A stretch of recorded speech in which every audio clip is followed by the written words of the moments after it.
भवरोग तुटे भवरोग संचित क्रियमाण भोग ऐसे विठोबाचे नाम उच्चारिता खंडे जन्म वसुन शके पाप वसुन शके पाप जाय त्रिविध तो ताप ऐसे विठोबाचे नाम उच्चारिता खंडे जन्म तुका म्हणे माया तुका म्हणे माया होय दासी लागे पाया ऐसे विठोबाचे नाम उच्चारिता खंडे जन्म पांडुरंगा करू प्रथम पांडुरंगा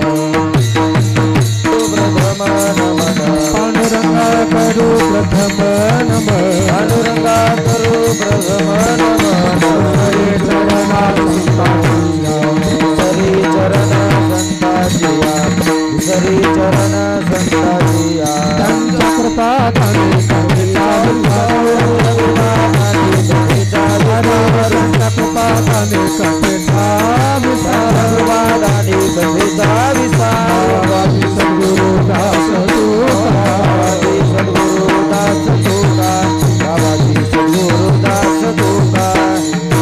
पांडुरंगा करू प्रथम नमन दुसरे चरण संतांचिया त्यांच्या कृपा दाणे कथेचा विस्तारू बाबाजी सद्गुरु दास तुका जयांचे केलिया स्मरण होय सकळ विद्यांचे अधिकरण तेच वंदो श्री चरण श्री गुरूंचे ते नमस्कारोने आता काय माझी वाणी मानेल संतासी रंजव चित्तासे आपुलिया विठाला विठाला विठाला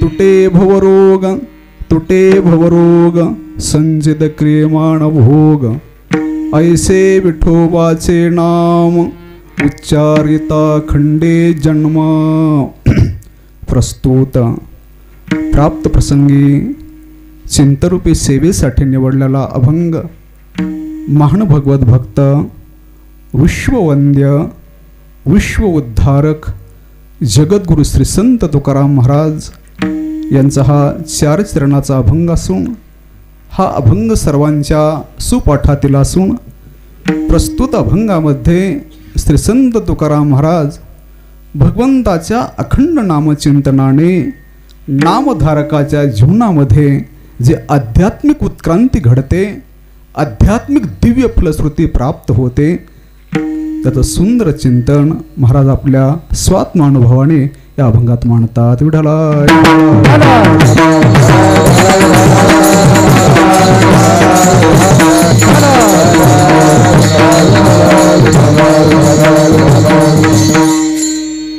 आजची ही सेवा नैमित्तिक सेवा आहे. सर्वांना ज्ञात आहे. वैकुंठवासी हरिभक्तीपरायण बलराम जगन्नाथ क्षीरसागर यांचं प्रथम पुण्यस्मरण आहे आणि त्या प्रथम पुण्यस्मरणाच्या निमित्ताने मोठ्या भक्तिभावाने पंचक्रोशीतील नव्हे जिल्ह्यातील नव्हे जवळच्याही जिल्ह्यातील असे भजनानंदी महात्मे यांच्या पवित्र उपस्थितीमध्ये संत महात्म्यांच्या साधू महात्म्यांच्या पवित्र उपस्थितीमध्ये ही 1 दिवसाची चिंतन सेवा संपन्न होत आहे. ज्या गावामध्ये ज्या क्षेत्रामध्ये सेवा संपन्न होत आहे ते श्री संत सद्गुरू मारुती महाराज यांचं हे तीर्थक्षेत्र आहे आणि या गावामध्ये ही सेवा संपन्न होत आहे. आमचे परमस्नेही परमादरणीय महेश बाबा माकणीकर खरं महाराजांची अनुपस्थिती विशेष रूपाने जाणवत आहे बरं का. महाराज जर असते तर ते एका ठिकाणी भरायला नसते बरं का. कितीतरी ते एकदम त्यांना उत्साह त्यांच्या मनात उत्साह मावत. प्रभू तुम्ही महिषाची मूर्ती प्रभू आहेत बरं का. वय लहान आहे पण मूर्तिमंत श्री संत सद्गुरू मारुती महाराज पूर्णतः आणि पूर्ण रूपाने त्यांचा प्रसाद त्यांच्याशी आहे किंवा ते प्रसादच प्रगट आहे. महेश महाराज मध्ये श्री संत मारुती महाराजांचा मूर्तिमंत प्रसाद आहे. वय लहान आहे पण विनय, त्यानंतर सेवा आणि ज्ञानही. असं नाही की ज्ञान कमी, असं नाही. कीर्तन किती सुंदर करतात आमचे परमादरणीय आचार्य स्वामी महाराज एकंबीकर. काशीला ज्याने अध्ययन केलेलं आहे, महाराजाचे दंडवत. बरं का, महेश महाराजांचं असं आहे, नुसतं विनय असं नाही, कीर्तन सुंदर करतात. बरं का, आणि अलीकडे गायन सुद्धा तुमच्यासारखं करतात. बरं का, सर्वगुण संपन्न ज्याला म्हणतात, असं दैवी संपत्ती नटलेलं रूप म्हणजे आमचे महेश बाबा आहेत. विठ्ठला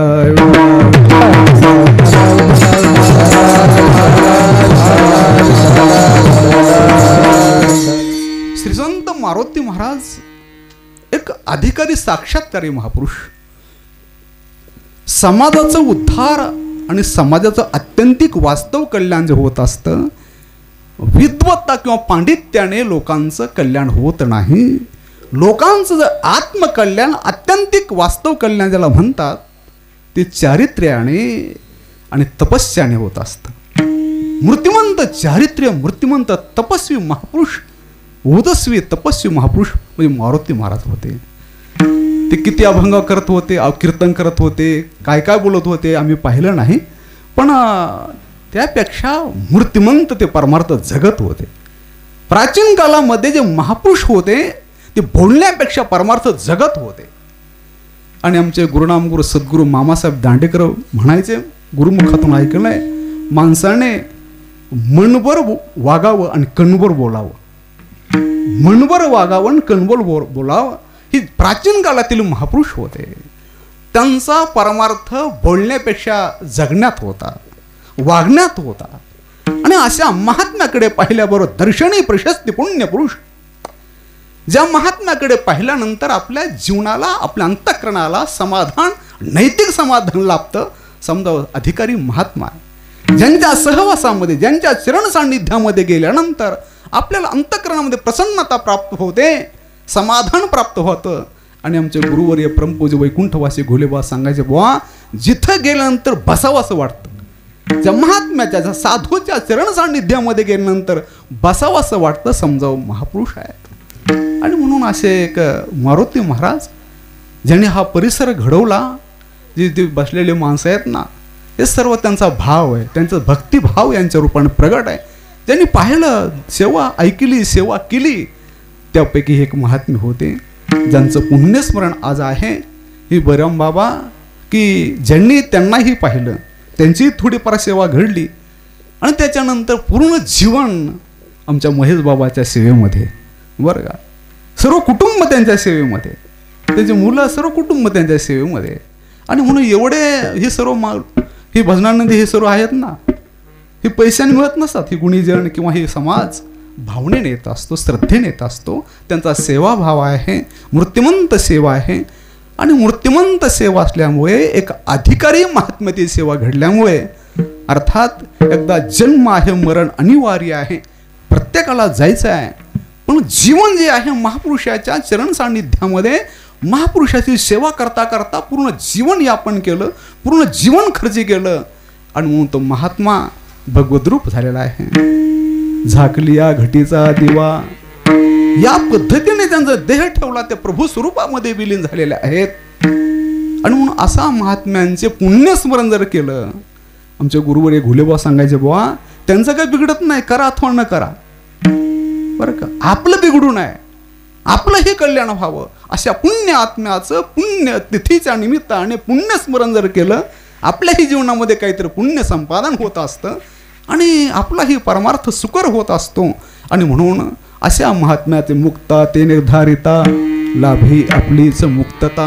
म्हणून अशा महात्म्याचं मुक्त कंठाने मुक्त पुरुषाचं चिंतन केलं, आपलंही मुक्त स्वरूप, त्या नित्यप्राप्ताची प्राप्ती म्हणतात, असं नित्यप्राप्त आपलं आत्मस्वरूप आहे, त्याचंही अनुसंधान, त्याचंही स्मरण या निमित्त आपल्या जीवनामध्ये होतं. आणि म्हणून अशा महात्म्याचे पुण्य सोहळे करायचे असतात. हा महात्मा गेला आहे, भगवत रूप झालेला आहे, प्रत्येकाला जायचं आहे. जीवन म्हटलं की या जीवनाला 2 टोक आहेत. पहिलं टोक आहे जन्माचं आणि शेवटचं टोक आहे मरणाचं. जन्माचं दुःख आपण सर्वांनी भोगलेलं आहे, माझ्यासही सर्वांनी भोगलेलं आहे, साधू संत वर्णन केलेलं आहे.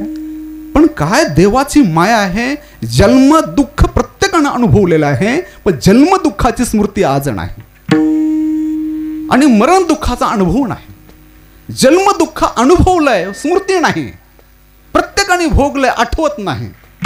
लहानपणी जर दुर्धर आजार झाला असेल तर ते कालावधी जर आठवला तर ते वेदनाही जाणवतात. पण जन्म म्हणून कितीही जर जप केला तर जन्माच्या वेदना जाणवत नाहीत. देवाची माया महाराज, माया. एखादा तो लहानपणी आधार झाला असेल ते कालावधी आठवलं तर वेदना आठवतात माणसाला. कोरोना, चिकनगुन्या,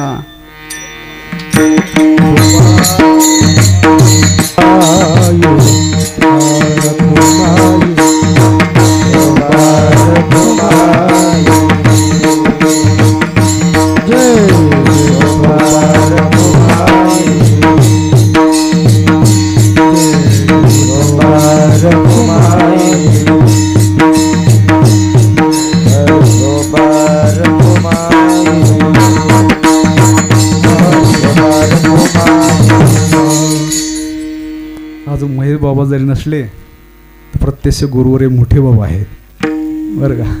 आमचं भाग्य आहे. हरिद्वारनंतर आता महाराजांची पहिल्यांदा भेट झाली. पुण्यस्मरणाने सोहळ्याला आलो, पण महाराजांचं दर्शन झालं नाही. मगाही गेलो आश्रमावर, पण महाराज दर्शन झालं नाही बरं का. आता हे 1-1.5 जवळ वेळ आहे, फक्त लढीवाळ पान करायचा तुमच्या चरणाजवळ, बाकी काय नाही. फक्त शब्दाचं माध्यम आहे आणि अंतरंगातला हेतू आहे तुमचं कृपा संपादन. विठाला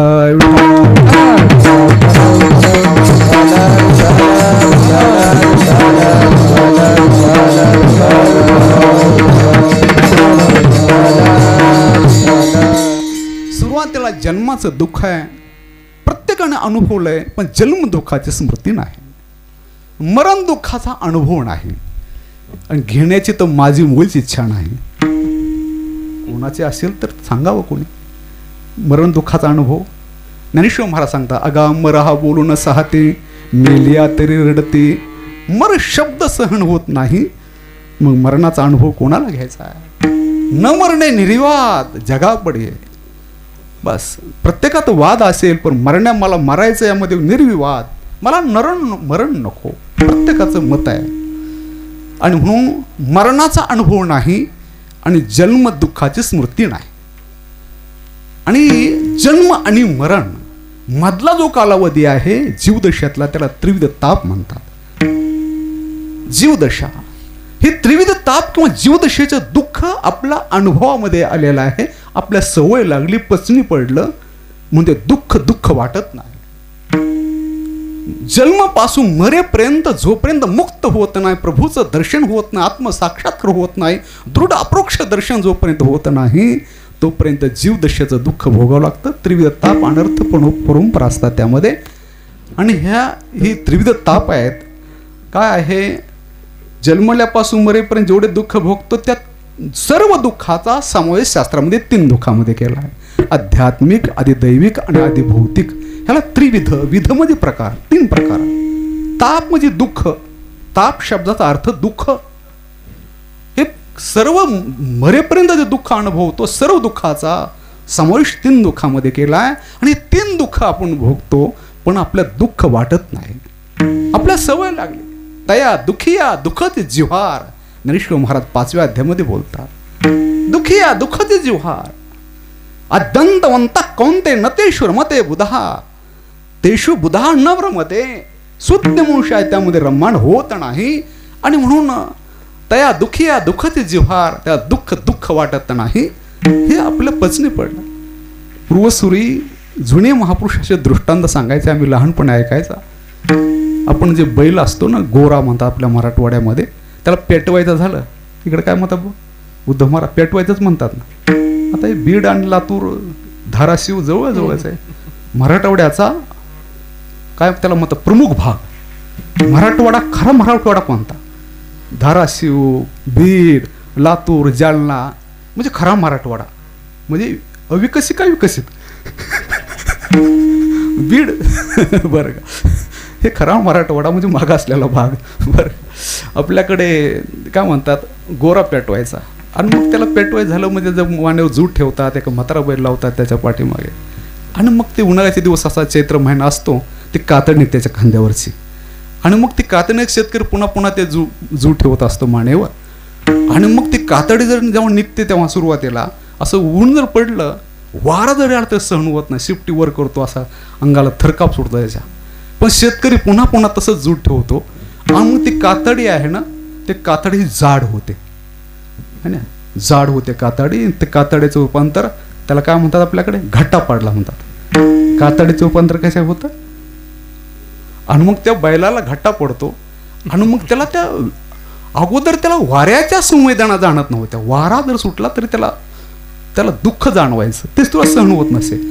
आता वारा नव्हे, ती कातडी जाड झाली, जू ठेवलं मानेवर. आता हे जर अण्णांच्या पूज्य आणि वेदांत वाचस्पती जगन्नाथ अण्णाच्या जर भाषा सांगायचं झालं, फार ते सांगायचं सुंदर, ते म्हणायचे वाण्यावर जू ठेवलं, 4-5 पोते धान्याच्या क्विंटल 4-5 पोते धान्य टाकलं, आणि 4-5 माणसं बसले गाडीमध्ये, आणि बैल चालला का घटे पडले. मी बैलाचं बोलतो विठाला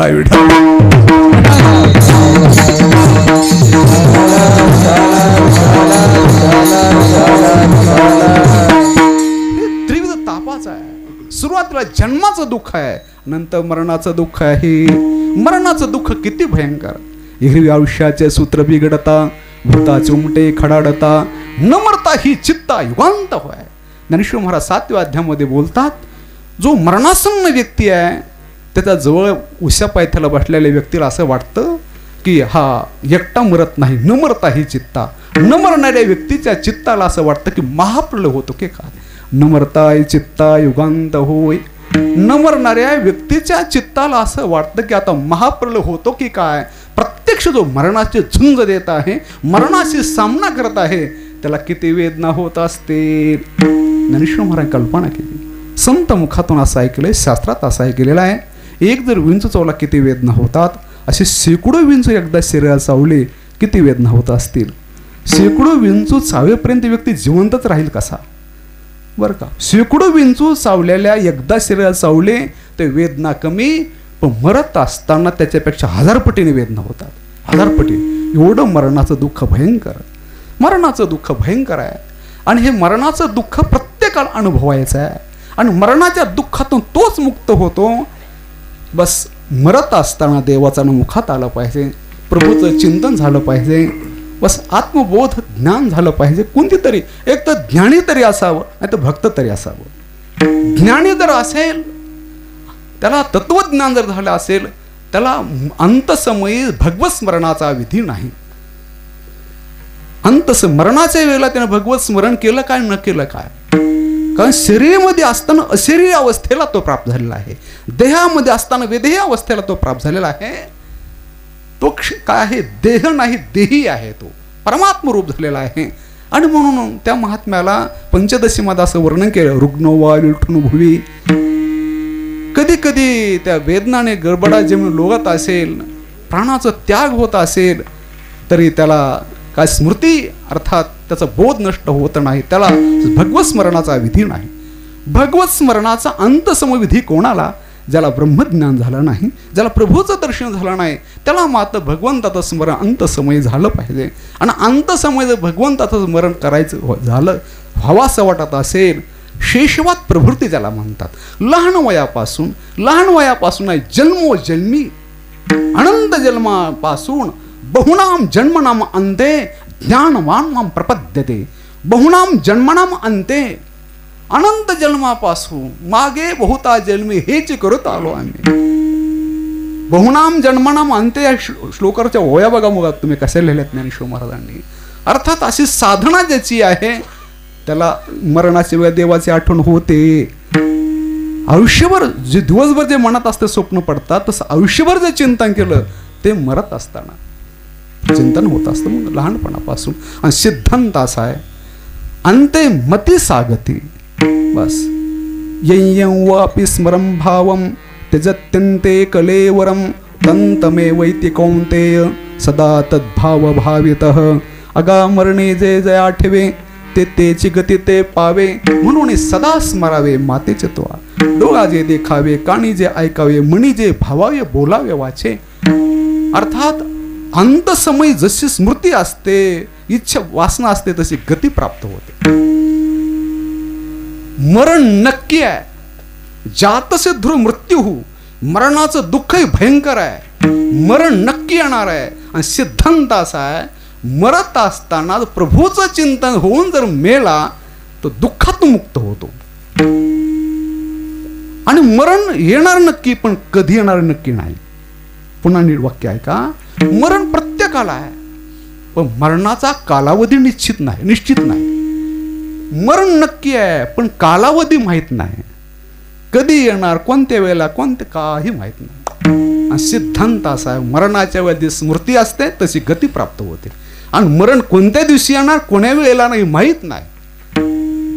आणि जर देवाचं चिंतन नाही केलं आणि जर त्याच वेळी प्राण निघून गेला, आयुष्यभर केलेला परमार्थ तितकाच उपयोगात येत नाही. आणि सिद्धांत तसा आहे ना, मरणाच्या वेळी जसे आठवतं तशी गती प्राप्त होते. मग आपल्या हातात असं आहे, अखंड प्रभूचं स्मरण केलं पाहिजे. अखंड जर प्रभूचं स्मरण केलं, कोणत्याही समयी कोणत्याही वेळेला जर मरण आलं, ह्याचं चिंतन, अनुसंधान, भगवत स्मरण सतत तैल धारावत धारा प्रवाही प्रभूचं चिंतन चालू असल्यामुळे त्याला मरण आलं तर बिघडणार नाही. कारण मरणाचा कालावधी निश्चित नाही. आणि म्हणून आपल्या हातात तेवढंच आहे, अखंड प्रभूचं स्मरण केलं पाहिजे. आमच्या गुरुवर घोले बुवा सांगायचे, बुवा कधी आणि घेऊन जा, व कधी बांधून तयार आहे. काय भाषा आहे ते बुवा, घोले बाबा, विठ्ठल बाबा घोले, कधी आणि घेऊन जा. कोणाला बोलता ते? मग काय कमाल आहे. आणि खरंच त्यांचं जीवन असं होतं महाराज. आम्ही त्यांच्या सहवासात त्यांच्या पायाजवळ राहिलो बरं का. असा महात्मा पाहिला नाही कधी बरं का बाबा. कधी त्यांच्या खोलीमध्ये गेलो ना, हातात गाथा किंवा ज्ञानेश्वरी असायची किंवा जपमाळ, असं दिसायचंच नाही कधी. आम्ही आषाढी वारीला 58 नंबर दिंडीमध्ये त्यांच्याबरोबर चालायचं पाहिजे बरं का. तर पहाटे 3-3:30ला उठायचं समजा. आम्ही 3:30-3:30ला उठलो तरी बाबाचा नित्याने होऊन जप करत बसलेला असायचे. की जेवढं वर्ष चाललो त्यांच्या 10-15 वर्ष काय असेल, पण एकदाही बाबा स्नान करताना मी कधीच पाहिले नाही, कोणीच बघितलं नाही. बस ते काकड्याला जायचे, संत ते तंबूवर ते माऊलीचा पालख्या तिथे कीर्तनाला जायचे सर्व, पण कधी उठायचे, कधी स्नान, जप सुरूच असायचा. आळंदीमध्ये आम्ही पाठा जर असलो, सकाळी काकडा असायचा आमचा 5:30-5ला, तर आमचा काकडा सुरू झाला, बाबा उपरणं टाकले असायचा अंगावर धोतर, आणि माऊलीचं दर्शन जायचे 5:30ला. एखाद्या वेळेला परगावी कीर्तनासाठी जायचे, पण मुक्काम कुठं करायचे नाहीत. रात्री कधी कधी 2-3 वाजायचे. 3ला जरी आलं तर 4ला स्नान, आणि 5:30ला काकडा माऊलीचं दर्शन गेलेच. सूर्योदयाच्या नंतर झोपणं नाही. असा महात्मा. बस पंढरपुरामध्ये त्यांना पंढरपूर आणि फडकऱ्याचं फार प्रेम, आणि फडकऱ्यांचं त्यांच्यावर प्रेम. सर्व आपल्या संप्रदायामध्ये वास्कर असते, पूज्य निवासकर, ढोकर, हे जेवढे परंपरा आहेत सर्वांचं फार त्यांच्यावर प्रेम. आणि शेवटी त्यांच्या मनाप्रमाणे, इच्छेप्रमाणे त्याचा देह पंढरपुरात पडला. अर्थात आदल्या दिवशी त्यांनी चंद्रभागेत स्नान केलं, पांडुरंगाचा काकडा 4 वाजता केला, आणि ज्या दुसऱ्या दिवशी काकड्या जायच्या ऐवजी देवाच्या स्वरूपात विलीन झाली. काय महापुरुष असतात. अर्थात हे असे महात्म्य असतात. अखंड चिंतनात काळ, अखंड चिंतनात काळ. जेव्हा त्यांना दुर्धर ब्लड कॅन्सर झालता, त्यांना गुरुवर डॉक्टर महाराकडे आले, आम्ही तिथं होतो, आणि डोळ्यात पाणी आलं. डॉक्टर साहेब, आता मला वाटतं देह पडलेला बरा, मला आता राहू नको, असं नको वाटतं बुवा, मला प्रतंत्र नको बुवा, हे कोणाच्या ताब्यात नको. ते फार त्यांचं कडक. त्यानं एक आता असं शेकडो विद्यार्थी, पण कुणीच बरोबर नाही. बरोबर आता जोग म्हणा सप्त्यात कीर्तन असायचं, एकटेच यायचं, चोपदार भालता कुणी नाही, एकटेच. हिंमत नाही कुणी बरोबर थांबायची. मला माहीत नव्हतं. मला वाटतं बुवांचं कीर्तन, मी थांबलो खोलीत, आता बाबांच्या बरोबर जावं. मला कार्य टाकणे का थांबला, जा टाळी उभा राहा, का थांबलं इथं. एकदम फार म्हणजे अजिबात त्यांना एकदम फकड जीवन, काय त्यांना एकदम निस्पृह जीवन असं महात्मा. विठाला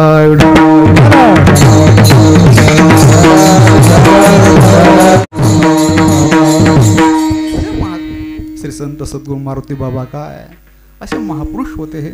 हे साक्षात्कारी महात्मे असतात. भगवंताचा कृपा प्रसाद त्यांना लाभलेला असतो मूर्तिमंत.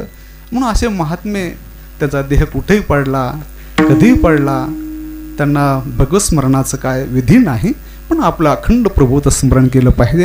आणि प्रभूत स्मरण करत देह पडला तर पुन्हा त्याला जन्म नाही, जन्म नाही मरण नाही, जन्म अभाव स्वरूपस्थिती मोक्ष ज्याला म्हणतात अशा अवस्थेला तो प्राप्त होतो. जन्माचे दुःख भयंकर, मरणाचं दुःख भयंकर, त्रिविध तापाचं दुःख भयंकर. आणि अखंडचं चिंतन केलं कधी मरण आलं तर बिघडत नाही. आणि म्हणून या सर्व संतांनी आपल्याकडे भगवान शिवमाऊलीपासून श्रीसंत निळोबारायापर्यंत किंवा संस्कृत साहित्यापासून ते प्राकृत वाङ्मयापर्यंत हे कलियुगामध्ये सर्वांचं सार सर्वस्व सर्वांचं मत एकच आहे. कलियुगात नामी जो परमात्मा आहे तो नामाच्या रूपाने प्रगट आहे. कारण आपल्याकडे नाम आणि नामीचा अभेद आहे. नामी अर्थात देव कलियुगात ते नामाच्या रूपाने प्रगट आहे. आणि ज्यांनी नामाची कास धरली अखंड नामचिंतन जर करू लागला हे त्रिविध ताप काय, हे जन्ममरण काय, सर्व दुःखातून मुक्त होतो. अर्थात हे जन्ममरणाचं दुःख सुद्धा भगवंताच्या नामचिंतन नष्ट होतं. अभंगाच्या पहिल्या चरणासंग तुटे भव रोग, तुटे भव रोग, तुटे भव रोग, तुटे भव रोग, हरि तुटे भव रोग, तुटे भव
तापाचं दुःख सर्व दुःखाची निवृत्ती व्हायचं असेल तर भगवंताचं नाम आहे.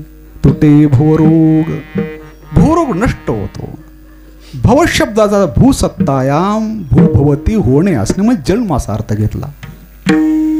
भवसिंधू किंवा भवरोग शब्द असा येतो तर जन्मरण असा अर्थ घेतला.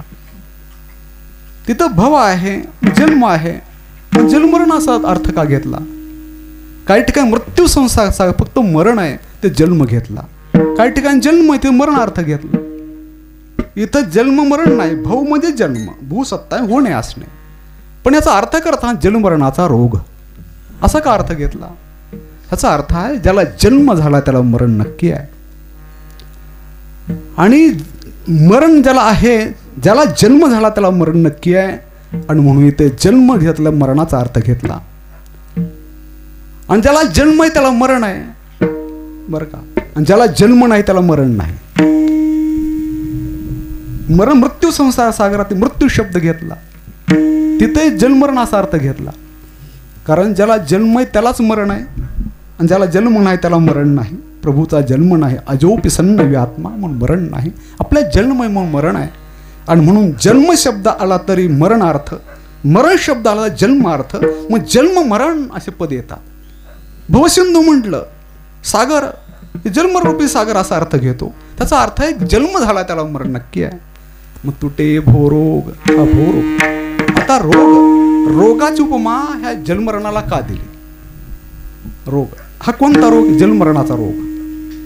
हा कुणाला झाला, कधी झाला, केव्हापासून झाला, ह्याचा वैद्य कोणता, ह्याचं रामबाण औषध कोणतं, ह्याचं हॉस्पिटल कोणतं, हे औषध म्हणजे मेडिकल कोणतं? बरं, हा जन्मरणाचा रोग झाला. हे कोणाला झाला, हे कधी झाला? कधी झाला सांगता येत नाही, त्याला अनादि शब्द आला. हा कधी झाला जन्मरण सांगता येत नाही. आपल्याकडे वेदांतामध्ये अनादि, प्रवाहरूपाने अनादि काय वस्तू आहेत त्याच्यावर जन्मरण येतं. काय 6 वस्तू त्यामध्ये जन्म अनादि आहे. अर्थात त्याचा आधी सांगता येत नाही कधी झाला. कोणाला झाला हा जन्मरण नावाचा रोग? हे जन्ममरण नावाचा रोग किडामुंगीपासून ब्रह्मदेवापर्यंत सर्वांना झाला. सर्वांना झाला. ब्रह्मदेव जरी असला त्याचा बारदाना जरा मोठा, आमचे गुरुवारी गुलेबा सांगायचे मोठा बारदाना, तोही पण वृत्तीच्या मापा शीघ झाला. ब्रह्मभुवनाला लोके पुनरावर्ती नोर्जुन. अर्थात किडामुंगीपासून ब्रह्मदेवापर्यंत जन्मरणाचा नावाचा रोग सर्वांना झाला. सर्वांना झाला हा रोग. आणि हा रोग आहे कोणाला माहिती आहे झाला? हा रोग आपल्याला झाला आहे काय? बऱ्याच लोकांना रोग झाला माहीत नाही जन्मरणाचा, माहीत असून माहीत नाही. मग भागवतामध्ये श्रीमद भागवताच्या 2ऱ्या स्कंदाच्या 1ल्या अध्यायामध्ये तेषां प्रमत्तो निधनम पश्यन् अपि न पश्यति, पश्यन् अपि न पश्यति, निधनम पश्यन् अपि न पश्यति. पाहत असून पाहत नाही त्याचा अर्थ आपण मरण पाहतो, अंत्ययात्रा वाट लावतो ना, ह्याचा अर्थ जन्म मरण नावाचा रोग झाला मानायला तयार नाही. मनुष्य माहीत असून माहीत नाही. काही लोकांना तर माहीतच नाही, आणि काहींना माहीत असून माहीत नाही. काही लोकांना माहीत आहे, फक्त सांगण्यातच माहीत आहे, स्वतःला माहीत आहे, आणि माहीत असून पुन्हा सांगण्याचं एक दुसरं माहीत आहे. बरं का? एक सामान्याचा वर्ग असा आहे त्याला माहीतच नाही. एक वर्ग असा आहे पंडितांचा, विद्वानाचा वर्ग, त्याला सर्व माहिती आहे. हे कसं, ते कसं, जन्म कसा, जगत कसं, जीव कसं, माया कशी, सर्व माहिती आहे. पण माहिती आहे पण सांगतो तो. एक साधकाचा वर्ग असा आहे सर्व माहिती आहे, आणि हे दुःख आपल्याला येणार आहे, या दुःखातून मुक्त कसा होईल तेच उपाय आहे. लोकांना सांगण्यापेक्षा, ती साधना लोकांना सांगण्यापेक्षा साधक स्वतः जगतो आणि आपलं दुःख संपवितो. बोलण्याच्या भांगडीत पडत नाही. खरा साधक आहे ना, साधना रूढ असतो तो. आणि महात्मा आता साधक सिद्ध झाला, मुक्त झाला, तर त्या साधकाला सिद्ध महात्म्याला बोलण्याची गरज नाही. थोर मोठ्यांच्या मुखातलं वाक्य, अधिकारी महात्मा समाजाने नुसता पाहिला साक्षात्कारी महात्म्याचं समाजाला दर्शन जरी झालं, समाजाचा उद्धार होतो. एखादा पंडित विद्वान एका शब्द 15-15 दिवस व्याख्यान करेल, लोकांना 2-3 तास असं मनोरंजक वाटेल, पण मनाचं भंजन होणार नाही.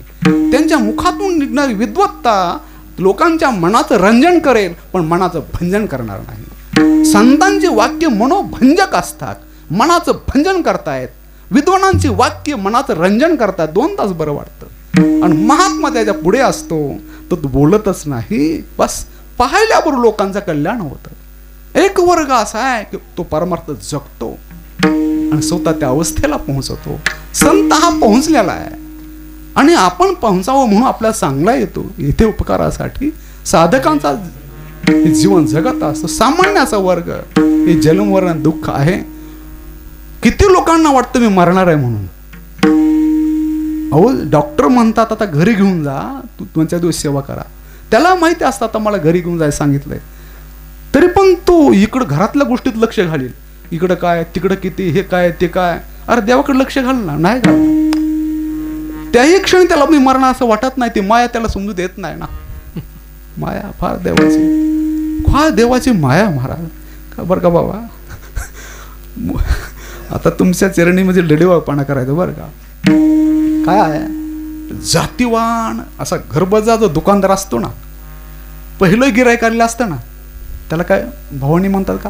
भवानीचं गिराईक. भवनी का भवानी? भवनी. अहो भवनी नाही, भवानी म्हणा. जगन्माता, लक्ष्मी माता, बरं का. काय असं म्हणतात ते. तसं ती माया अशी आहे, आपले गिराईक कोणाकडे जाऊ देत नाही. कोणाला वाटतं आपला ताबा सुटावा लोकांवरचा. प्रत्येक आपल्या ताब्यात मुठीत असलं. माया तशीच आहे. कोणा ती माया असा पगड आहे महाराज. आपण म्हणता कळतं पण ओळत नाही, ती ही आहे, ती ओळ देत नाही. ब्रह्मादिका पार मुलंगवे सामर्थ्ये, ब्रह्मादिका पार मुलंगवे सामर्थ्ये,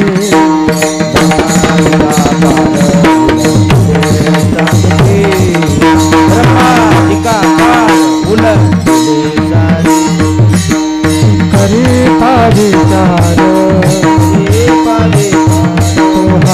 दृढ संसार, दृढ संसार, ब्रह्मादिका पार नवे समर्थ, ब्रह्मादिका पार नवे समर्थ, ब्रह्मादिका पार नवलंबिते सर्वथा, ब्रह्मादिका पार नवलंबिते सर्वथा. ब्रह्माधिकारांना सुद्धा उल्लंघन कठीण आहे. काय सांगत होतो, माया ही साधनता रूढ होऊ देत नाही. देवाची कृपा लागते. गुरुवारी घोलेबा सांगायचे, बुवा देवाला आवडणारा परमार्थ देवाच्या कृपेशी होत नाही बुवा. इच्छा असून सुद्धा होत नाही. समजा कृपा कमी पडते, बरं का, कृपा कमी पडते. हा रोग आहे माहीत आहे, पण साधना होत नाही. साधक साधना करून तिथे पोहोचवतो. आता हा रोग आहे संसर्गजन्य आहे का विषाणूजन्य आहे. रोगात 2 प्रकार असतात, एक संसर्गजन्य आणि विषाणूजन्य. मी 7वी पास जरी असेल पण निम्यापेक्षा जास्त आयुष्य डॉक्टरांच्या सहवासात गेलं आहे. आमचे गुरुवारी डॉक्टर महाराज आळंदीला, बरं का. मी ती गोळ्या आहेत ना, मला इंग्रजी नाही वाचून त्या कागदा ओळखतो, बरं का. तर ते असं महात्म्या सहवासात आपलं काही शिक्षण नाही. पण विषाणूजन्य रोग असतात, काही संसर्गजन्य रोग आहे. हा जन्मरण नावाचा रोग आहे. विषाणूजन्य का संसर्गजन्य आहे. हा रोग संसर्गजन्य नाही, मग विषाणूजन्य आहे. ह्याचे विषाणू कोणते? हे जन्मरणाचे विषाणू कोणते? हे जन्मरणाचे विषाणू आहे स्वस्वरूपाचा अज्ञान. हे जंतू आहे स्वस्वरूपाचा, आत्मस्वरूपाचा, भगवत स्वरूपाचा अज्ञान, आणि हे विषाणू आहेत. आणि मग हा विषाणूजन्य आहे हा रोग. नामस्मरण क्रिया काय आहे, ज्ञानाने अज्ञान जातं, क्रियेने अज्ञान जात नाही. मिथ्या वस्तूला ज्ञान लागतं, सत्य वस्तूला क्रिया लागते. अज्ञान मिथ्या आहे, खोटा आहे, त्याला ज्ञानाची गरज आहे. सत्य वस्तूला क्रियेची गरज आहे. साप जर असेल साप पाहिला आपण, खरा साप लाठी काठी ते क्रिया केलं पाहिजे, काठ्या मारल्या पाहिजे, मारलं पाहिजे. आणि खोटा साप मंद अंधकार ते म्हणतात, काहीतरी दिसलं बरं का, त्यावेळेला मंद अंधकार होता, वाटलं काहीतरी सापासारखं आहे, तर उजाडाची गरज आहे, ज्ञानाची गरज नाही, ते क्रियेची गरज नाही. साप खोटा असेल तर ज्ञानाची गरज, आणि सत्य असेल तर क्रियाची गरज. हे मिथ्या ज्ञान काय आहे, मिथ्या आहे, खोट आहे, अज्ञान खोट आहे, मग ते ज्ञानाची गरज आहे. नाम क्रिया आहे, मग क्रियाने ज्ञान अज्ञान कसं जाईल, हा पूर्वपक्ष त्याला म्हणतात. नामस्मरात ताकद अशी आहे, परिस स्वतंत्र ताकद आहे परिसामध्ये, अशीच वस्तुनिष्ठ ताकद आहे परिसामध्ये, की बस किती दिवसाचं कसले गंजलेलं लोखंड असू द्या, त्याला स्पर्श झाल्याबरोबर त्याचं सोनं होणारच. ही परिसाची वस्तुनिष्ठ ताकद आहे. बस त्याचा महिमा तसा आहे, तसा नामाचा महिमाचा असा आहे. मुखी नाम हाती मोक्ष ऐसी साक्ष बहुतांची. तुमच्या प्रक्रिया काही असतील, पण अनुभवाचा आपलाप करता येत नाही. अनुभव आहे आमचा, संतांचा अनुभव आहे की नामस्मरण केल्याबरोबर मोक्ष प्राप्त होतो. मग कसं होतं, काय होतं, तो प्रक्रिया लावून घ्या. काय आहे, भक्तीमध्ये स्वतंत्र ताकद आहे आपल्याकडे. काही महापुरुषाने भक्ती हा पंचपुरुषार्थ मांडला. आपल्या संत वाङ्मयामध्ये श्री संत एकनाथ महाराजांनी भक्ती पंचपुरुषार्थ मांडला. आणि वेदांतामध्ये मधुसूदन सरस्वती फार मोठे प्रकांड विद्वान, अद्वैत प्रतिपादन करणारे मधुसूदन सरस्वती या भक्तीला पंचपुरुषार्थ मानतात. बस पंचपुरुषार्थ. आणि म्हणून ही स्वतंत्र भक्ती साधना आहे. असं आहे, श्रीमद भागवतामध्ये असं वर्णन आहे, ज्याने भक्तीची कास धरली तो कधी पतित होत नाही. भक्तीची कास न धरता ज्ञान विवेक आता सहकार्य घेऊन जर पुढे जाईल त्याचं काय सांगता येत नाही. बरं काय, पण भक्तीची कास धरली तो साधक कधी पतित होत नाही. भगवान सांगतात, न मे भक्त प्रणश्यती, माझा भक्त कधी नष्ट होत नाही. नही कल्याणकृत कश्चित दुर्गतीम तात गच्छति. हे तात कल्याणकृत दुर्गतीम न गच्छति. भगवान सांगता, अरे कल्याण करणारा दुर्गतीवर जातच नाही, कल्याण सत्कर्म करणारा अर्थात. आणि म्हणून भगवत भक्ती अशी आहे.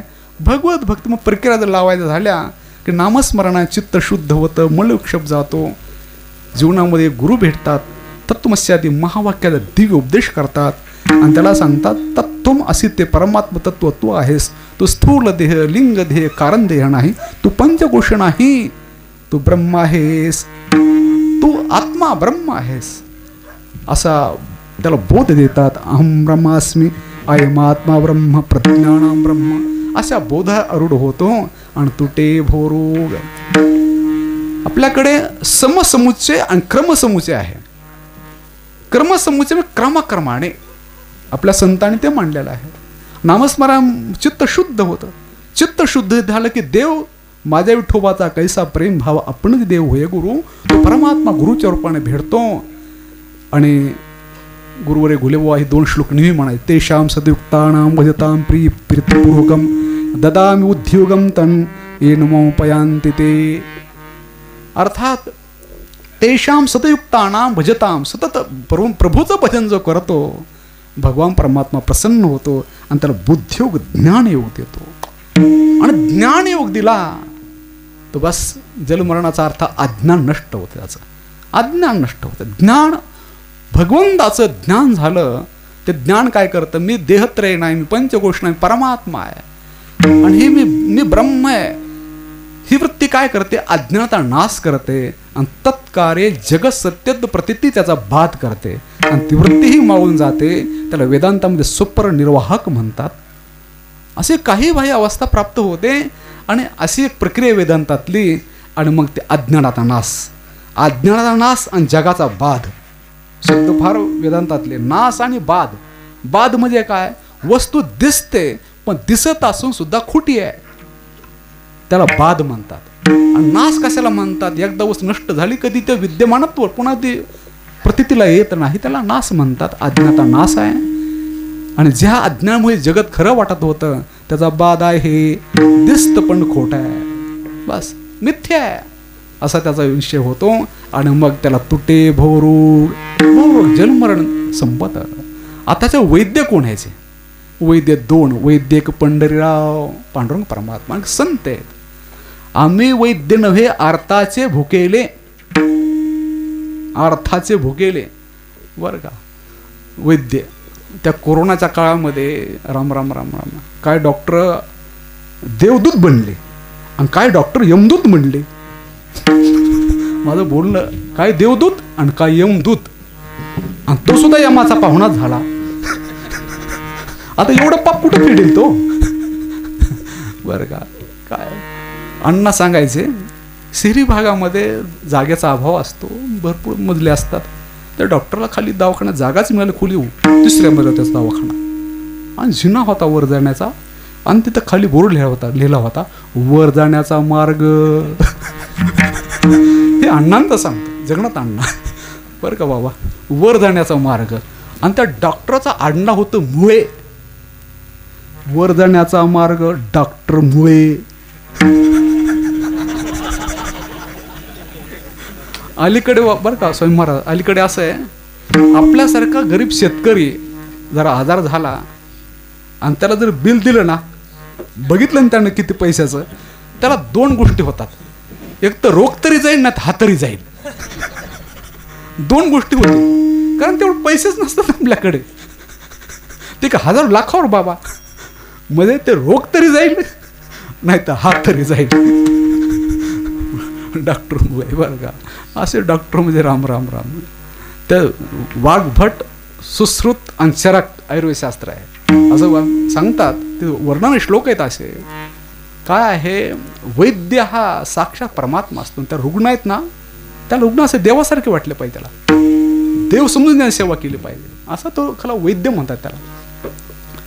अलीकडे मोठमोठे इमारती बांधतात ते डॉक्टर लोक, मोठमोठी यंत्रणा, आणि ते डॉक्टर म्हणजे 1-1 कोटी रुपये देऊन ते डॉक्टर झालेले, आणि मग ते पैसे कुठं काढायचे, मग लोक मारून कमावलं जातं. ते आता हे बोलू नये असं बरं का.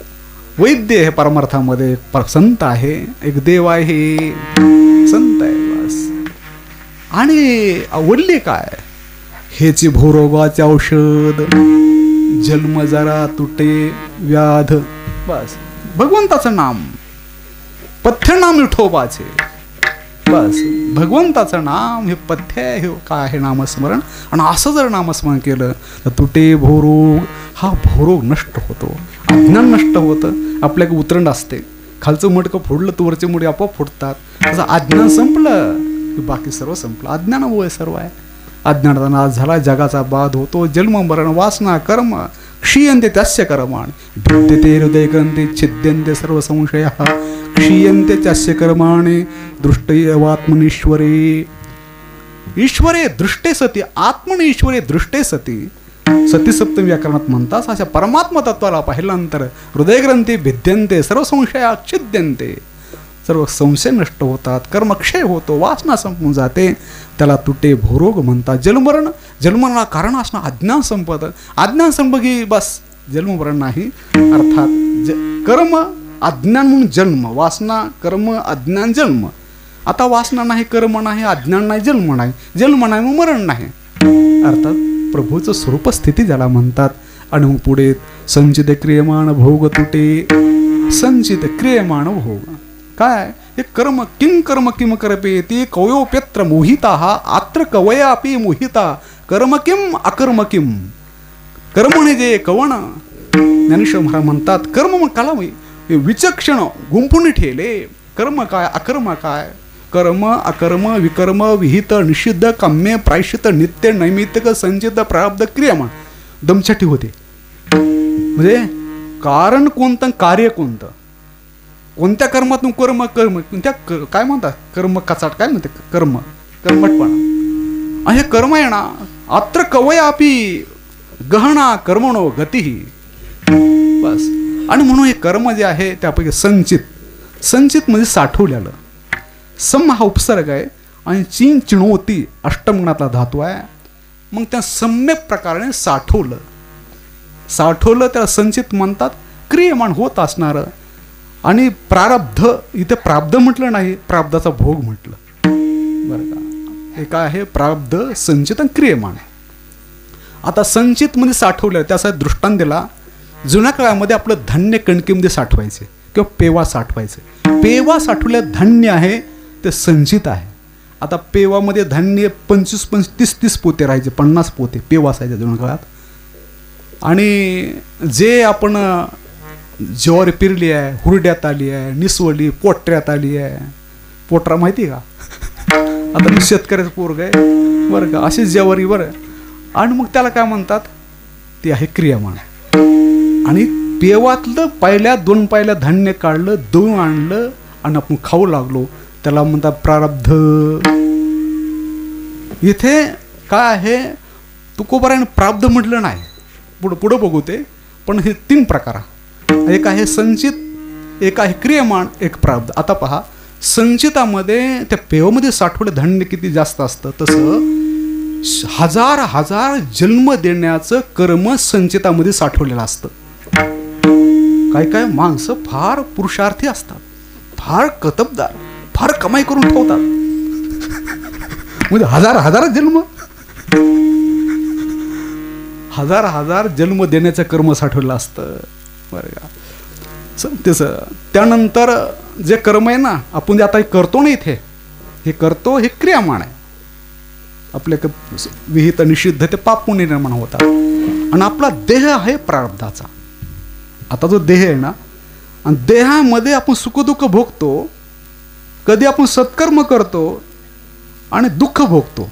चांगलं वागतो तर नशिबाला दुःख येतं, कारण हे मागचं प्रारब्ध आहे. त्या देहाच्या रूपाने ते भोगावं लागतं. भोगणे ते फळ संचिताचे, भोगणे ते फळ संचिताचे, भोगणे ते फळ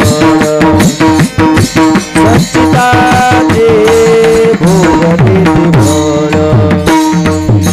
महिला उद्वेग दुःखाची केवळ, भोगणे ते फळ संचिताचे, भोगणे ते फळ संचिताचे.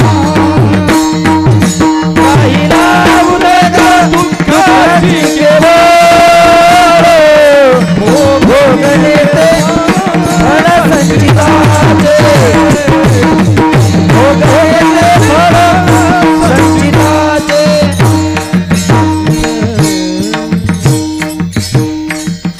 भोगणे ते फळ संचिताचे. संचिताचं जे कर्म आहे, देह हा प्रारब्धाच्या रूपाने आला होता. अर्थात ते प्रारब्ध म्हणजे देह. आणि देहा जे सुखदुःख अनुभवतो ते मागच्या जन्मात संचितातलं ते असतं ते. आणि आता जे सत्कर्म करतो, परमार्थ करतो, त्याचं फळ पुढे मिळणार. शास्त्र असं आहे, उत्कट पाप आणि उत्कट पुण्य, असं विशुद्ध पुण्य ज्याला ज्ञानेश्वर महाराज म्हणतात ना, माते जेणे पाविजे त्या शुद्ध पुण्य. असं उत्कट निष्काम अनन्य पुण्य जर घडलं, त्याचं फळ या जन्मात. आणि भयंकर उत्कट पाप घडलं, त्याचं फळ या जन्मात. पुढे मेल्यावर नाही, आत्ताच बरं का.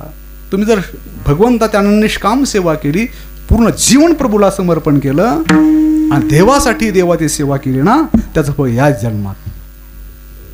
आणि पाप जर केलं, त्याचं फळ या जन्मात. म्हणून आणि हे जो देह आहे, हा देह मागचा आहे.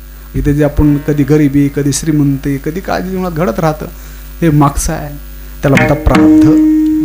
आणि इथे जे आपण चांगलं वाईट करतो, ह्याला क्रियमाण. आणि संचित म्हणजे आणखी माग ते साठवून ठेवले ना आपण.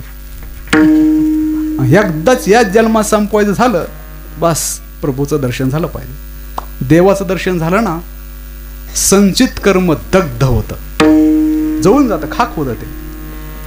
क्रियमाण आहे, असंगत्वाच्या बोधाने क्रियमाणाचा लेप लागत नाही. वेदांताची प्रक्रिया बरं समजली. आणि प्रारब्ध भोगून संपवू लागतात. आता भक्तीच्या अंगाने बघा, इथे संचित क्रियमाण प्रारब्ध म्हटलं ना, भोग म्हटलं म्हणजे प्रारब्धाता सुखदुःखाने होणारा भोग, म्हणजे ते दुःख वेदना जाणवणार आहे. आता पहा, वेदांतामध्ये प्रारब्ध भोगून संपवावं लागतं, पण भक्तीचा सिद्धांत असा विशेष आहे. प्रभूची अनन्य निष्काम श्रेष्ठ भक्ती जर घडली, ते प्रारब्धातलं दुःखाचा जो भोग आहे प्रारब्धातला, तर दुःखाचा भोग संपून जातो. एका जनार्दनी भोग प्रारब्धाचा हरी कृपे त्याचा नाश झाला. हरी कृपे त्याचा नाश. म्हणजे इथे पहा, प्रारब्ध म्हटलं नाही, भोग तुटे. हे ब्रह्मज्ञान सुद्धा नष्ट होत नाही, ते भक्ती नष्ट होत प्रभूच्या नामस्मरणाने. प्रभूच्या नामस्मरणाने प्रारब्धामध्ये मागच्या मत प्रारब्ध ते सुखदुःखाचा भोग सुद्धा नष्ट होतो. भयंकर दुग्नातलं दुःख जर नष्ट होतं. आपण ऐकतो भक्त सुदामाचं चरित्र. परमश्रद्धेय परमपूज्य डोंगरेजी महाराज, डोंगरे महाराज म्हणजे कलियुगातले साक्षात सुखाचार्य. आम्ही गुरुमुखातून ऐकलं की कथा सांगायला बसल्या ना, बस श्रीकृष्ण भगवंताकडे बघायची मूर्ती असायची, लाख लाख समाज असायचा, पण बघायचं नाहीत. तर डोंगरे महाराज सांगायचे, त्यांच्या भागवत रहस्यामध्ये लिहिलं आहे. डोंगरेजी महाराज म्हणायचे, सुदामाच्या डोक्यावर असं लिहिलं होतं, सटवीने जन्मता श्रीक्षय. श्रीक्षय, क्षय म्हणजे नाश, लक्ष्मीचा नाश. भविष्यात कधी पैसा मिळणार नाही, दारिद्र्य, 18 विश्व दारिद्र्य. पण भगवंताची कृपा झाली, शब्द उलटा झाला. यक्षश्री, यक्ष म्हणजे कुबेर, धन हे कुबेराचे. मग भक्तीत ताकद अशी आहे प्रारब्ध बदलण्याची. म्हणून इथे प्रारब्ध म्हटलं नाही, भोग तुटे. प्रारब्धात सुख दुःखाचा भोग सुद्धा भगवंताच्या भक्ती नष्ट होतो. असा संचित क्रियमान हे सर्व नष्ट होतं. जन्मरण खरं अज्ञान अशा स्वरूपाचं शक्ती संपन्न भगवंताचं विठोबाचं नाम आहे. दुसरं चरण, ऐसे विठोबाचे नाम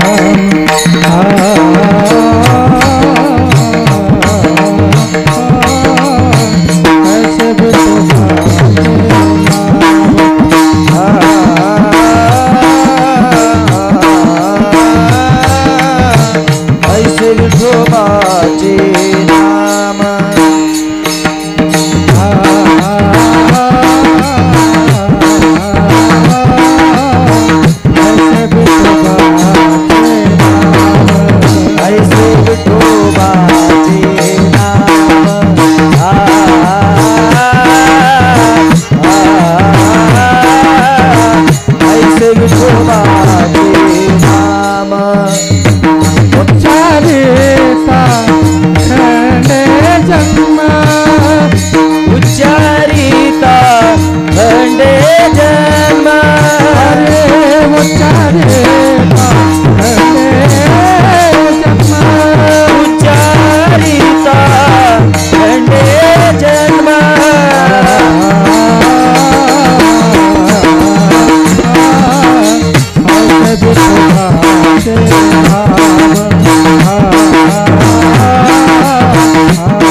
नामचिंतनामध्ये एवढे अचिंत्य दिव्य शक्ती आहे की जन्मरण आहे, जन्मरण करा अज्ञान किंवा हे संचित क्रियामान प्रारब्ध किंवा प्रारब्धाचा भोग तुटे नष्ट होतं.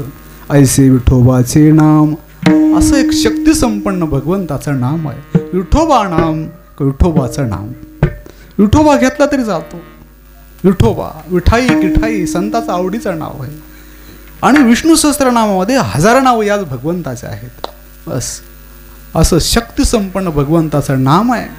की वेदांताची दिव्य फलश्रुती आहे त्या भगवंताच्या नामस्मरणाने मिळते. दुसरा एक अभंग आहे महाराजांचा, सदा नाम घोष कोळ हरिकथा तेणे सदा चित्ता समाधान. आता पहा 4 चरणी अभंग आहे. सदा नाम घोष को हरिकथा, बाकीचे 3.5 चरणी फलश्रुती आहे. तेणे सदा चित्ता समाधान, देहीचे विदेही भोगू दशा, आनंद निर्भर डुल्लत असो, झालो अग्निरूप. बस पाप पुण्य अंगी बस लागून येत. बस हे वेदांत चिंतनाची फलश्रुती आहे का भगवंताच्या नामाची फलश्रुती आहे कळत नाही. देहीचं विधी भोगू दशा. आता देहामध्ये असताना मुक्त झाला आणि आयुष्य लक्र जिवंत आहे, मुक्त जीवनमुक्त म्हणतात. आणि देह पातानंतर विधेय मुक्त म्हणतात. महाराज म्हणतात देहीचं विधेय भोगू दशा. आता देहपातानंतर जो कैवल्य आहे, केवलस्य भावा कैवल्यम, भगवंताच्या स्वरूपस्थितीचा दिव्य आनंद आहे, आम्ही जिवंत आणि भोगतो. देहामध्ये असताना, देही सप्तमी भक्ती आहे, देहामध्ये असताना भोगतो. विधेयक देहपातानंतर विधेय कैवला जो आनंद आहे तो देही देहामध्ये असताना भोगतो. हे नामक चिंतनात ताकद आहे. ऐसे विठोबाचे नाम उच्चारिता खंडे जन्म. अखंड भगवंताचं नामस्म उच्चारण केलं की जलमरणाला खंडन होते, जलमरण संपून जातं. अचिंत्य शक्ती नामस्मरणामध्ये. आपण काय देवाची माया आहे की नामस्मरण इच्छा होते पण इच्छेप्रमाणे घडत नाही. कधी कधी कीर्तन ऐकलं, भरपूर सत्संग श्रवण केलं किंवा संत, कधी वाटतं अखंड नामस्मरण करावं, पण ही इच्छा कायमची टिकून राहत नाही. जरी राहिले तरी त्या इच्छेचे क्रियेत रूपांतर होत नाही. जरी झालं तर सातत्य टिकत नाही. काय कळत नाही बरं का. आता आम्हाला काय आळंदीला गेल्यानंतर काय काम आहे, पण कधीच आमच्या नाव बसलं की या ग्रंथात काय, त्या ग्रंथात काय, हे वाचावं का ते वाचावं, मला जाती बाजूला. आणि काय काय माणसात आता माझं झालं तुमचं सांगू का, तुमचं इथलं नाही कीर्तन न आले लोकांचं, त्या लोकांना बरं का असे रात्र गप्पा मारतात सांगते जुने लोक. पण हातात जर जपमाळ घेतली कुठं पडते हे कुठं झोपतात आणि सकाळी कुठं उठतात कळत नाही. म्हणजे गप्पा मारायला बसले की त्याला झोप येत नाही, पण नामस्मरण केलं झोप येते. बरं, देवाचे नामस्मरण अचिंत्य शक्ती आहे. भगवंताच्या जन्मरण खंडना सर्व जन्मरण नष्ट होतं. आणि मग ऐसे विठोबाचे नाम उच्चारिता खंडे जन्म. नामस्मरणाचे भरपूर अभंग आहेत. संस्कृत साहित्यामध्ये नामस्मरणाचा महिमा भरपूर वर्णन केला आहे. आणि संतांनी जे वर्णन केला, संस्कृत साहित्यातले काय श्लोक बघितले, श्लोकाचा अनुवाद प्राकृतमध्ये मराठीमध्ये लिहिला हो, काव्याच्या रूपाने अभंग होई असं नाही. मग संतांनी अखंड नाम जगले, नाममय झाले. आणि नाममय झाल्यानंतर नामेचा साक्षात्कार त्यांना झाला. आणि बस त्यांनी जो आलेला अनुभव ते अभिव्यक्त केला अक्षराच्या रूपाने. तुका म्हणे चाखुनी सांगे मज अनुभव आहे काय, ऐसे सुख वचनी आहे विश्वासे राम म्हणता राम होईल पदी बैसो. संतांनी भरपूर अभंग. आणि म्हणून संतांनी अनुभव घेतला आणि बस ते जगाला सांगितलेलं आहे. म्हणून नामस्मरण भरपूर केलं पाहिजे. कमीत कमी 2 तास तरी नामस्मरण केलं पाहिजे. माणसं 5-10 मिनिटं करत नाही. तो 2 तास, 24 तासापैकी 2 तास काय फारच जास्त आहेत का? 2 तास तरी करावं. आणि जेवढं नामस्मरण तुम्ही वाढवाल तेवढं देवाच्या जवळ जाल. बस हे साध, बाकी काय नाही. किती ग्रंथ शिका, किती कीर्तन करा, किती कथा करा, काही करा, मग जोपर्यंत नामस्मरण होत नाही, अंतर शुद्ध होत नाही, अंतर शुद्ध होत नाही तोपर्यंत देव भेटत नाही. हे संताचं सांगणं आहे सर्वशास्त्राचं. मग ऐसे विठोबाचे नाम उच्चारिता खंडे जन्म. आणखी कसं आहे भगवंताचं नाम? 3रं चरण. असो न शक्य पाप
किती शक्ती संपन्न आहे महाराज सांगतात. अखंड जो नामस्मरण करतो त्या नामधारका ठिकाणी पाप राहू शकत नाही. आणि पाप नसल्यामुळे ताप सुद्धा नष्ट होतो. वसून शके पाप वसून राहत नाही. आणि पाप नसल्यामुळे ताप त्रिविध ताप म्हणजे दुःख नाही. काय जीवनात जेवढं दुःख आहे ते पापामुळे दुःख आहे. पापाचं कार्य ताप म्हणजे दुःख आणि दुःखाचं कारण पाप. आता जेवढं आपण दुःख भोगतो या जन्मात जरी आपण भक्ती करू किंवा सत्कर्म करू तर मागच्या जन्मातलं पाप आहे. दुःख पापाशिवाय येत नाही. आणि म्हणून पाप कारण आहे आणि ताप म्हणजे दुःख कार्य आहे. भगवंताचं नाम काय करतं? पापच राहू देत नाही. वसून शके पाप नामधारकाच्या ठिकाणी पाप राहू शकत नाही. आणि पाप नसल्यामुळे पापाचं कार्य ताप म्हणजे दुःख ते नाही. जाय त्रिविध तो ताप. काही वेळेला असं होतं काही माणसं पूर्ण जीवन प्रभूच्या भक्ती व्यतीत करतात पण सर्व अडचणी सर्व दुःख. मग नास्तिक लोक म्हणतात किती देवदेव करतो आणि बघा किती दुःख आहे जीवनात. आता देवदेव करण्याचा परमार्थाचा आणि त्याचा काही संबंध नाही. ते मागचं पाप असतं. मागचं पाप. आणि जो भगवत भक्ती केली सुदामासारखी तर हेही दुःख नष्ट होतं मागचंही नष्ट होतं आणि इथंच देहीचं विदेह भोगू दशा. या जन्मात काय देवची होईन म्हणते ते होते. भोगमुक्तीचा सोहळा याची डोळी याची देही याची डोळा याच देहात याच डोळ्याने तेवढी भक्ती केली पाहिजे. आणि म्हणून नामस्मरणाचा महिमा आहे. वसून शके पाप राहत नाही.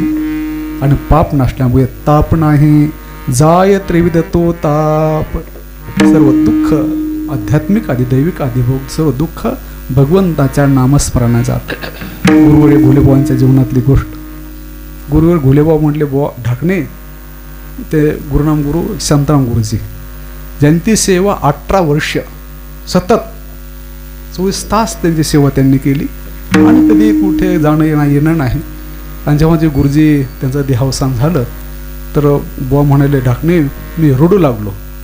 माझी आई गेली रडलो नाही पण माझी गुरुजी गेली ते मला ते सहन झाला नाही. बस पुष्कळ वेदांताच्या प्रक्रिया चिंतन आणायच्या मग ते वेदांताच्या प्रक्रिया मला उपयोग झाला नाही. मला मामाने सांगितलं गुरुनाम गुरु मामासाहेब दांडेकर मामाने सांगितलं विठ्ठल आता तुला वेदांताच्या प्रक्रिया उपयोगात येणार नाहीत. तो देवाचं नामस्मरण करवा. आणि बुवा म्हटले ढाकणे मी नामस्मरण केलं आणि माझं दुःख गेलं. नामस्मरण भयंकर ताकद संतांचा अनुभव आहे. पूर्व सूर्यांचा पूर्व महात्म्यांचा अनुभव आहे. आणि म्हणून पाप जातं ताप जातं. अर्थात जन्म मर सुख दुःख हे संचित सर्व अनर्थाला मूल कारण असणारी माया. ही माया सुद्धा नामधारकाचे दासी होऊन चरण सेवा करते. शेवटचं चरण कमले माया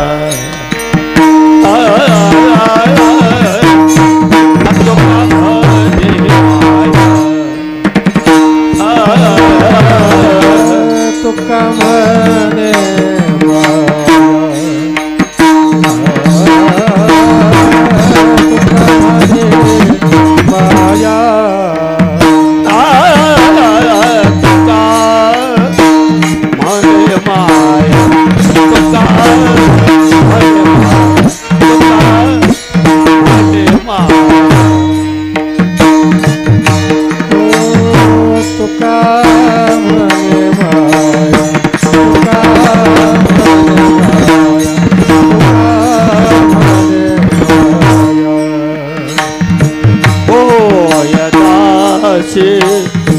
लागे पाया दासी लागे पाया आईचे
उच्चारिता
विठोबाचे नाम.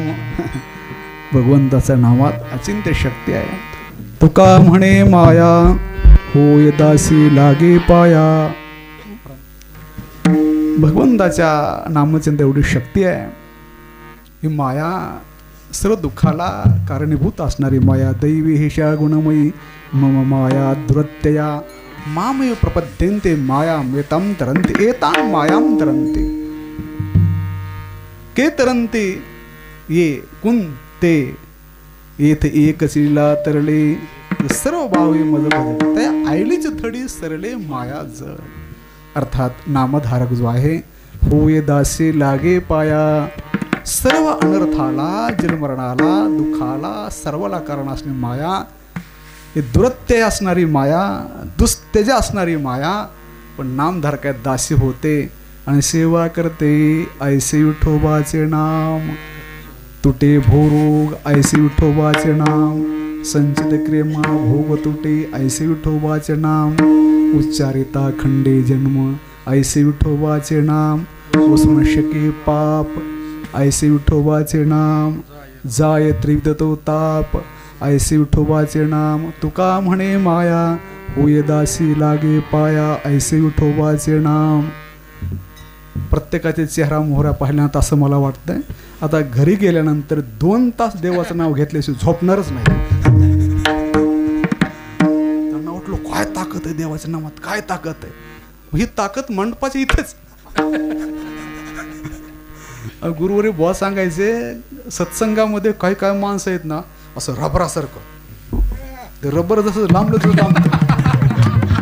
ते आळंदी करायचं ना. मग बाबा आळंदीचे आहेत आमच्या हे चष्मेवाले बाबा.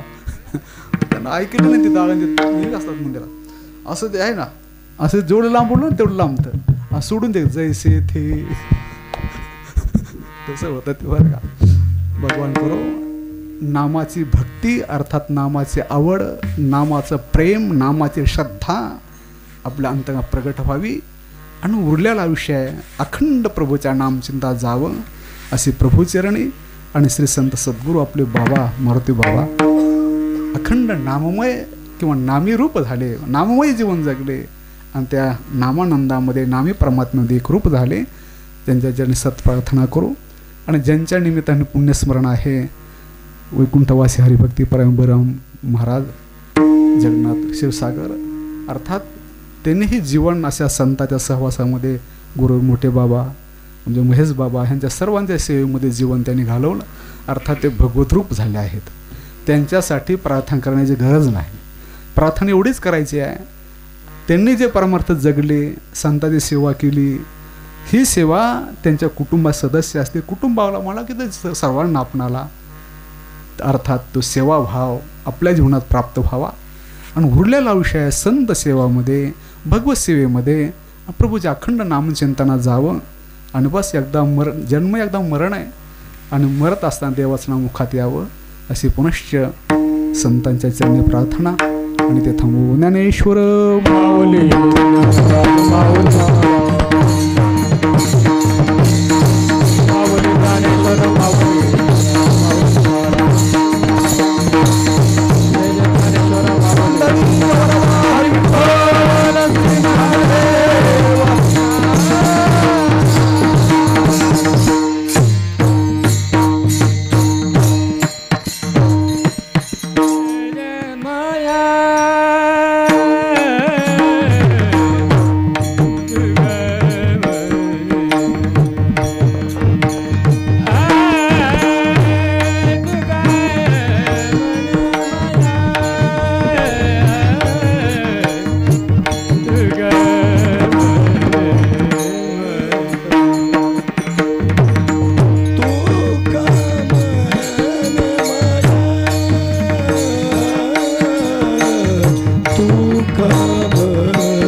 ऐशा विठोबाचे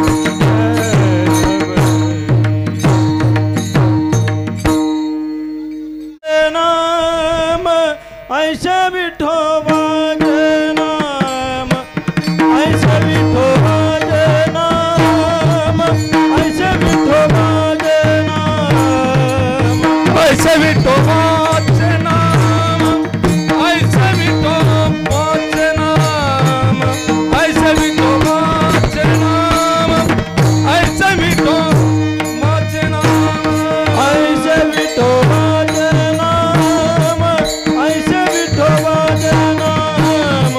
ऐशा विठोबाचे नाम ऐशा विठोबाचे नाम ऐशा विठोबाचे नाम ऐशा विठोबाचे नाम ऐशा विठोबाचे नाम ऐशा विठोबाचे नाम उच्चारिता खंडे जन्म उच्चारिता खंडे जन्म उच्चारिता खंडे जन्म ऐशा विठोबाचे नाम ऐशा विठोबाचे नाम ऐशा विठोबाचे नाम ऐशा विठोबाचे नाम उच्चारिता खंडे जन्म उच्चारिता खंडे उच्चारिता खंडे जन्म ऐशा विठोबाचे नाम ऐशा विठोबाचे नाम ऐशा विठोबाचे नाम ऐशा विठोबाचे नाम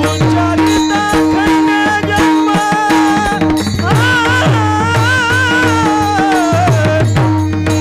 उच्चारिता खंडे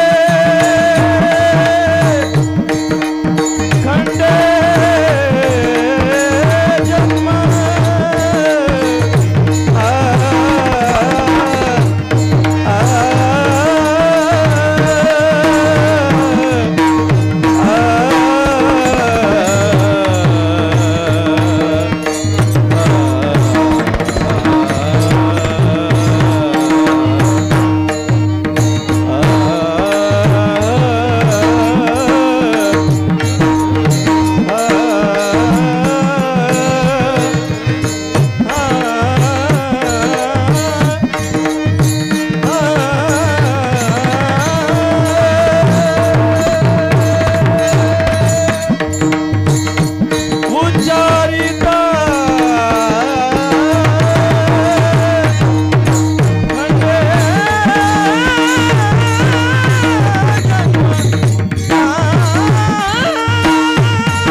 शोभा